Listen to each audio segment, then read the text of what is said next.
Hello everyone, hope all of you are doing well. So let's start with our NKP 6. The topic is test, the grand test and the subject wise test with a test performance indicator which is named as NTP indicator, right? So now the very important question is, sir, when to give a test? Very important. The universal NKP as an answer for this question is, do not give any test unless and until you are prepared for it. If you are prepared for the test, give the test. If you are not prepared for the test, do not give the test. Very important. Never forget, because I know most of the students, they simply keep on giving the test even though they are not prepared. Sir, why we should not give any test without any preparation? If you give test, sir, it will help us a lot. It will give us the experience, how the questions will come, how to answer, how to manage the time. There are lots of benefits of giving the test. Obviously you are right, but see, compare giving a test without preparation and giving a test with preparation. First, if you see without preparation, what are the advantages? Like you people said, experience, will come to know how the questions are framed and how to answer, how to manage things and all. So we get to know some extra things, extra questions which are not covered in the notes. Obviously I will agree with you people, these are the advantages. There is no doubt in that, even without preparation, if you give a test. But have you noticed the disadvantages if you give a test without preparation?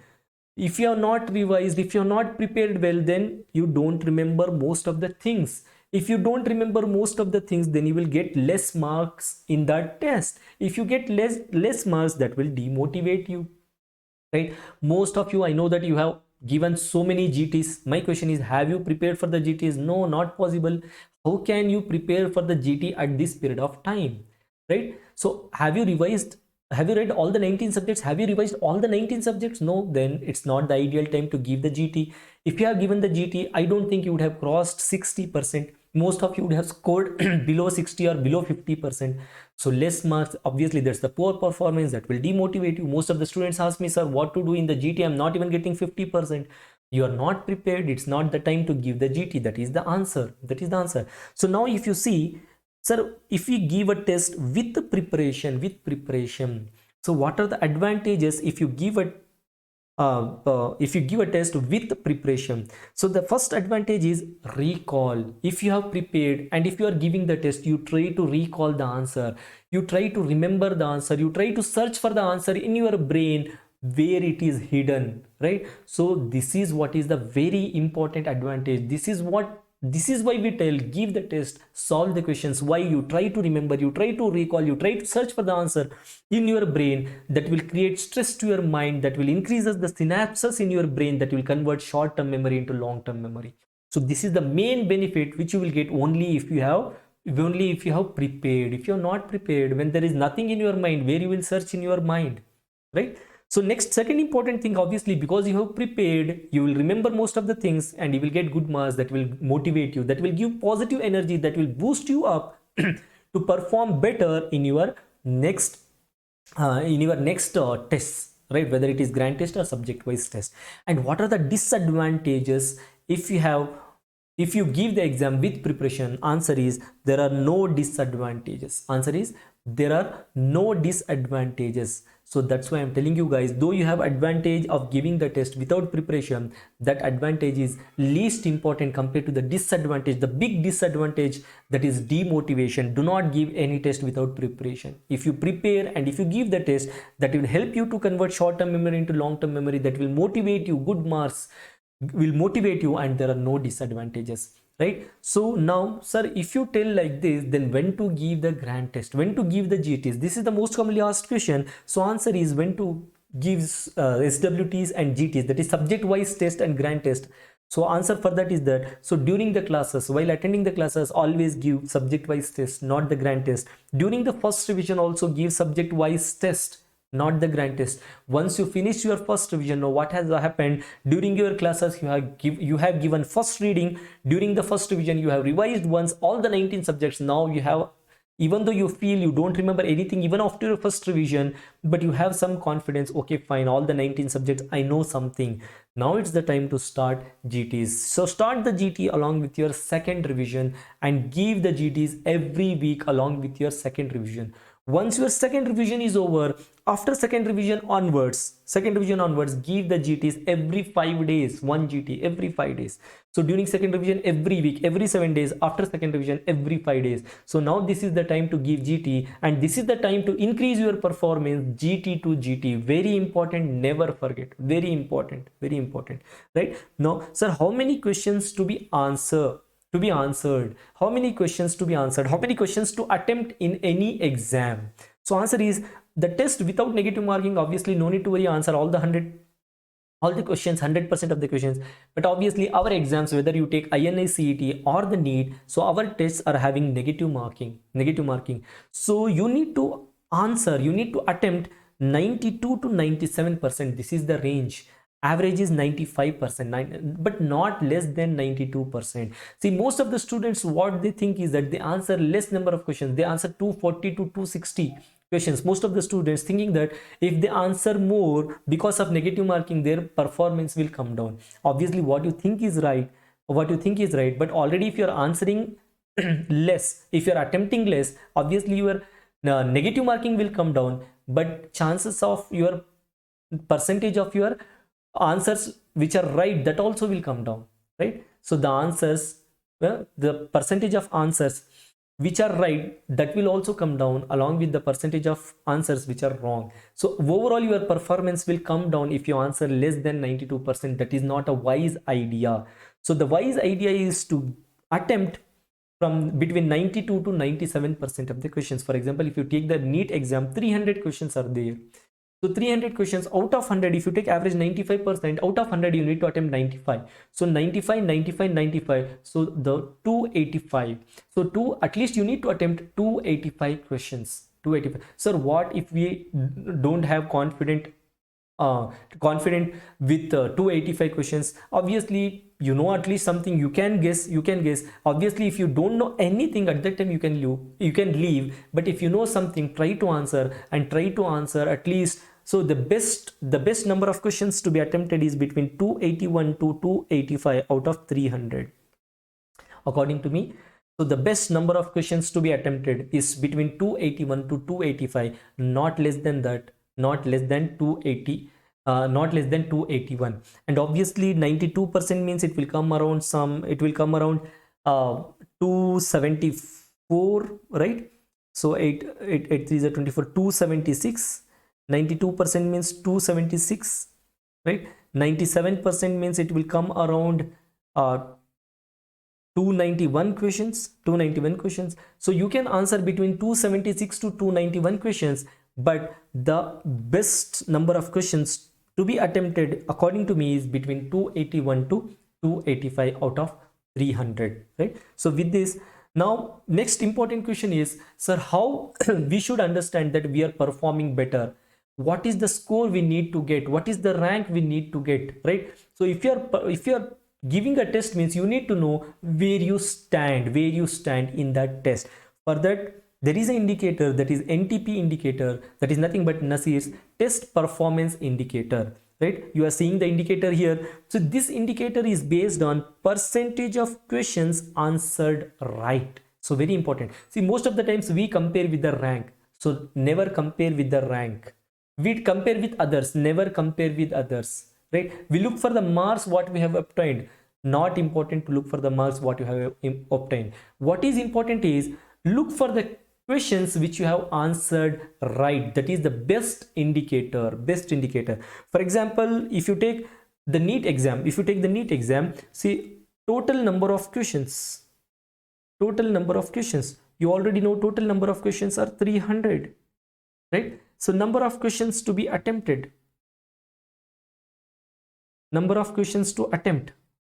So I told you the best number is to attempt 281 to 285 questions, right? Out of 300, at least 281 to 285. This is the best number of questions to be attempted. Now, so if you if your questions answered right, if your right answers are 60%, so 60% of the questions if you have answered right, 60% of 300 is 180 questions.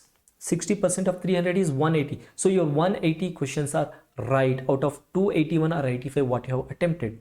So if your 180 questions are right out of 281 or 285, how many are wrong? Sir, somewhere around 100 to 105 are wrong, right? So these are the right answers and these are the wrong answers out of attempted 281 to 285, right? If 66% answers are right out of 300, 66% means 200 questions are right out of 300, and how many are wrong? If you have attempted 281 to 85, sir, 80 to 85 are wrong, right? 70% of the questions are right. That will come around to 10 questions. How many are wrong? Sir, 70 to 75 questions are wrong, right? And 76% means it will come around 230 questions. 230 questions are right. How many are wrong? 50 to 55 questions are wrong.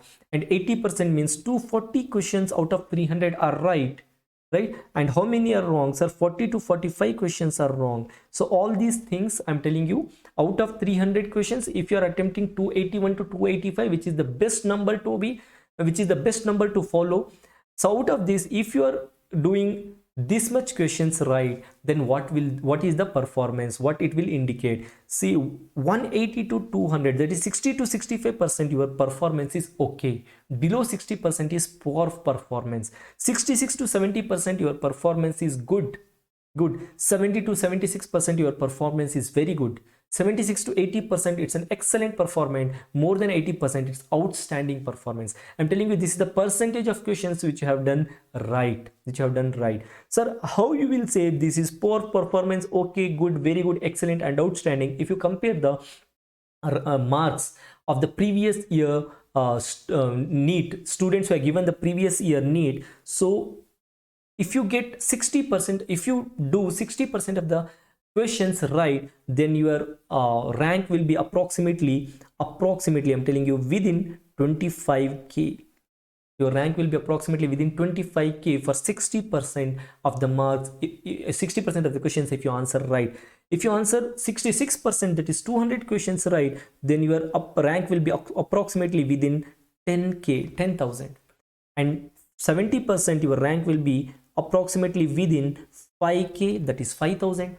And if you answer 76% right, your rank will be approximately within 1.5k, 1500, within 1500. If you answer 80% of the questions right, that is 240 questions, your rank will be approximately within 200, within 200. So obviously you see now, below 60% means your rank will be more than 25,000. Obviously it's a poor performance.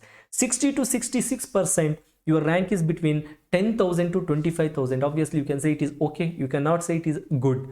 But if you see 66 to 70%, your rank will be between 5,000 to 10,000, 5,000. So it's a good performance. Though you feel 5,000 to 10,000 is not a good rank, but I can say it's a good performance. You can get a PG seat.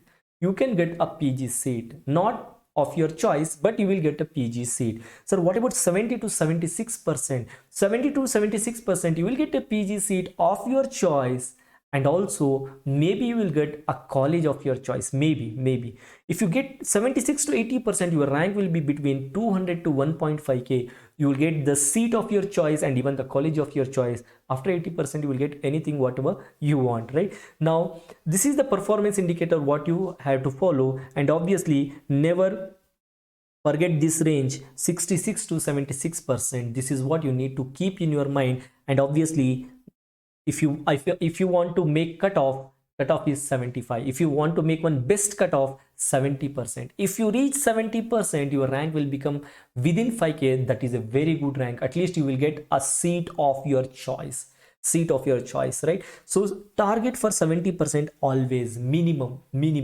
right? Minimum. If you're going up to 66% also, I can say okay, no need to get demotivated. But less than 60%, 66%, obviously you need to worry. You need to work hard, you need to give more and more number of revisions. That's what I told. Sir, how to increase the performance, right? How to increase the performance? Obviously increase in number of revisions increases performance. Never forget. Most of the students in try to complete the entire subject, so they compromise a number of revisions. That will decreases your performance. Even if you are compromising on the content, right? To increase the number of revisions, then obviously go ahead, it will benefit you. Number of revisions, each and every revision will increase your performance. So follow this test indicator. This test indicator, see, this is not like just I'm telling you like that. So after seeing most of the students rank, marks, percentage, how many questions they have attempted, how many they got right, after doing a research from 2 to 3 years, this indicator is made. It is not like just simply told. So follow this indicator. This indicator correlates almost what you can say, I can't say 100%. So this indicator correlates better. For example, if you take last year NEET 2020, so I have taken 5 students marks here. So the student A got 158 rank, student B got 2811 rank, 2800, and student C 4200, student D 9400, and student E 20,000. So I'm taking the 5 students, right, who got this rank in the last CET, and all these 5 students, they have taken the seat this year. Now they are doing their PG in different field and different colleges. Anyways, now what you need to see is the marks what they have obtained: 907, 81, 801, 776, 711, and 624.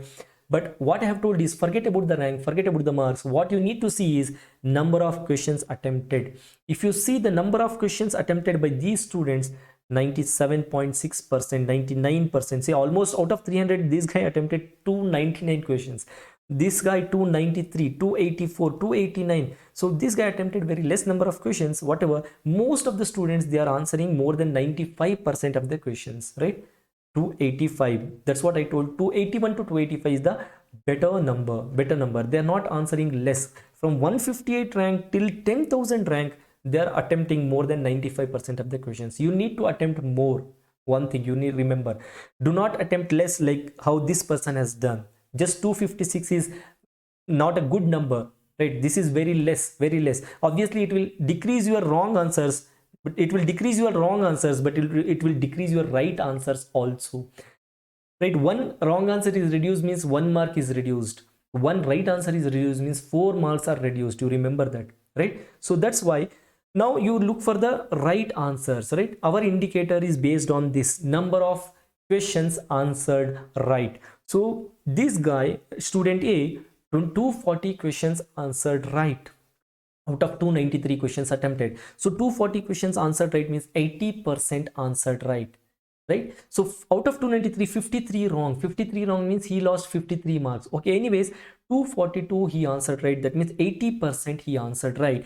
Now 80% he got 158 rank. So compare it in our indicator. See, 80% means I told you rank within 200, and this guy got 158. So take this student B 222 got right out of 299 attempted. So 222 means 73.3% answered right. Now compare it with the indicator. 73.3 means somewhere it will come here, 73.3, right? So the rank should be between 1.5 to 5k. So see the rank. So the rank is 2811. It is between 1.5 to 5, right? Now you take the next student C, 212 answers corrected out of are right out of 284. So the percentage of answers, the percentage of questions answered right is 70%. So see the 70%. 70% means his rank should be within 5k. See the rank, it is within 5k, 4270, right? See the option next, student D, 200 questions right out of 289 questions attempted. 200 questions right means 66%. 66% means it is here, right? 66%. The rank should be within 10k. See the rank is within 10k, that is 9484, right? So that's what I told.